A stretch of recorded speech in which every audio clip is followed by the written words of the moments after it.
सीधा मुद्दे पर आते हैं। आज हम जिस चीज का विश्लेषण करने वाले हैं वो कोई साधारण सरकारी आदेश नहीं है। हम बात कर रहे हैं मध्य प्रदेश पीडब्ल्यूडी के 2023 के उस ऐतिहासिक निर्देश की, जिसने पुल बनाने और उनके रखरखाव के पूरे सिस्टम को जड़ से बदल दिया है। जरा सोचिए, एक पुल के शुरुआती सर्वे से लेकर उसकी दशकों लंबी सुरक्षा तक, ये नया जनादेश असल में काम कैसे करता है? चलिए इसे डिकोड करते हैं। अब स्क्रीन पर दिख रहा ये आधिकारिक सरकारी पत्र ही हमारे आज के इस विश्लेषण का मुख्य आधार है। अगर आप इसे ध्यान से पढ़ें तो एक बात बिल्कुल साफ हो जाती है। अब अंदाजे या सिर्फ देखकर काम चलाने वाले दिन गए। ये दस्तावेज साफ तौर पर मांग करता है कि हमें तुरंत ऑब्जर्वेशन बेस्ड तरीकों को छोड़कर पूरी तरह से डेटा संचालित इंजीनियरिंग अपनानी होगी। और यकीन मानिए, बुनियादी ढांचे के लिए ये एक बहुत बहुत बड़ा कदम है। तो आज हम किन किन चीजों पर बात करेंगे? बहुत ही लॉजिकल फ्लो है इसका। सबसे पहले देखेंगे कि आखिर इस बड़े बदलाव की जरूरत ही क्यों पड़ी।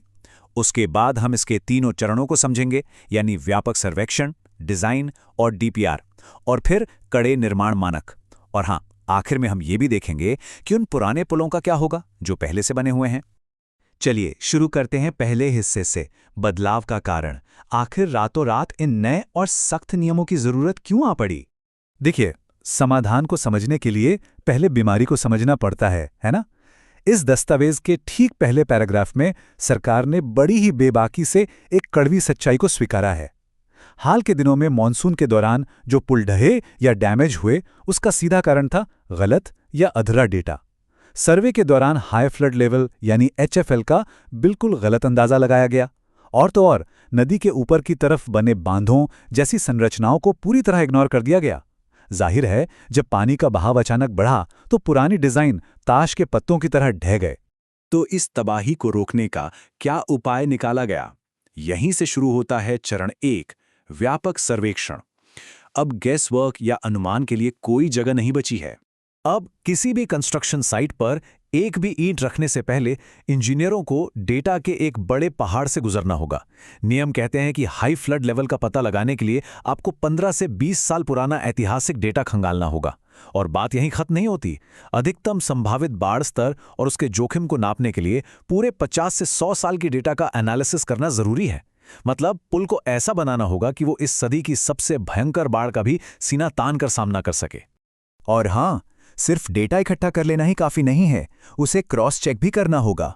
नए नियमों के मुताबिक जल संसाधन विभाग से एचएफएल का लिखित वेरिफिकेशन लेना मस्ट है। इस डेटा को पास के रेलवे पुलों की डेटा से भी मैच किया जाएगा। लेकिन सबसे बड़ा गेम चेंजर क्या है? वो है MIK या HEC रास जैसे अत्याधुनिक हाइड्रोलिक मॉडलिंग सॉफ्टवेयर का अनिवार्य इस्तेमाल। अब सब कुछ मशीन की सटीकता पर निर्भर करेगा। डेटा आ गया, सॉफ्टवेयर ने उसे पास कर दिया। अब क्या? अब हम आते हैं चरण 2 पर, यानी डिजाइन और विस्तृत परियोजना रिपोर्ट, जिसे हम DPR कहते हैं, उसकी पाइपलाइन पर। ये पूरा प्रोसेस इतना खूबसूरती से स्ट्रक्चर्ड है कि कोई भी स्टेप मिस हो ही नहीं सकता। सबसे पहले स्वतंत्र कंसल्टेंट सर्वे करेंगे, फिर उस डेटा को एग्जीक्यूटिव इंजीनियर वेरीफाई करेंगे। उसके बाद वो फाइल चीफ इंजीनियर की टेबल पर अप्रूवल के लिए जाएगी।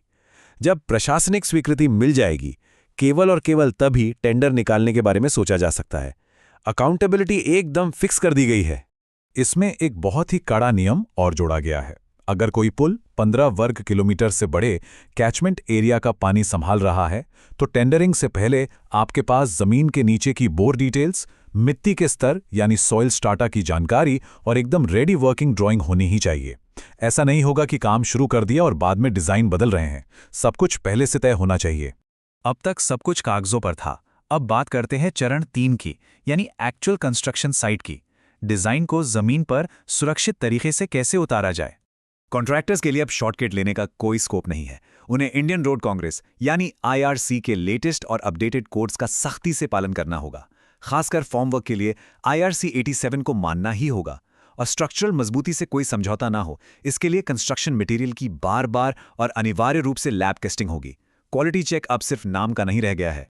खैर, नए पुल तो मजबूत बन जाएंगे, लेकिन उन पुराने पुलों का क्या, जो इन सख्त नियमों के आने से बहुत पहले बने थे? यही हमारा अगला और शायद सबसे दिलचस्प हिस्सा है, पुराने पुलों को आधुनिक समय के हिसाब से अपग्रेड करना। अगर आप दस्तावेज का ये आखिरी पन्ना देखें तो ये एक बहुत ही डराने वाली लेकिन सच्ची बात बताता है।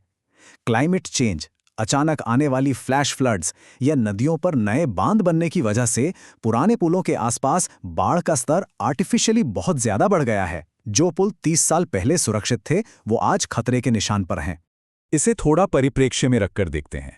आज के नए पुल भारी भरकम 70R लोडिंग क्षमता के साथ बन रहे हैं, लेकिन जो पुराने पुल इस स्टैंडर्ड को मैच नहीं करते, उनका क्या? उनके लिए तुरंत प्रभाव से स्ट्रक्चरल सेफ्टी सर्वे का आदेश दिया गया है। उनके डिजाइन का रिव्यू होगा और जब तक वो पूरी तरह सुरक्षित नहीं हो जाते, उन पर भारी ट्रैफिक को बहुत सख्ती से कंट्रोल किया जाएगा ताकि कोई हादसा ना हो। तो सब कुछ जानने के बाद ये विश्लेषण हमें एक बहुत ही गहरे सवाल के साथ छोड़ जाता है। जब हम सिर्फ आंखों देखी बातों पर भरोसा करना छोड़कर data driven software, hydraulic modelling और दशकों पुराने ऐतिहासिक डेटा पर पूरी तरह से शिफ्ट हो रहे हैं, तो क्या आपको नहीं लगता है कि ये आने वाले 50 या 100 सालों में हमारे रीजनल इंफ्रास्ट्रक्चर की उम्र और लोगों की सुरक्षा को पूरी तरह से नया आकार देगा? ये नया जनादेश सिर्फ एक नियम नहीं, बल्कि भविष्य को सुरक्षित करने का एक मास्टर प्लान है। इसके बारे में सोचिएगा जरूर।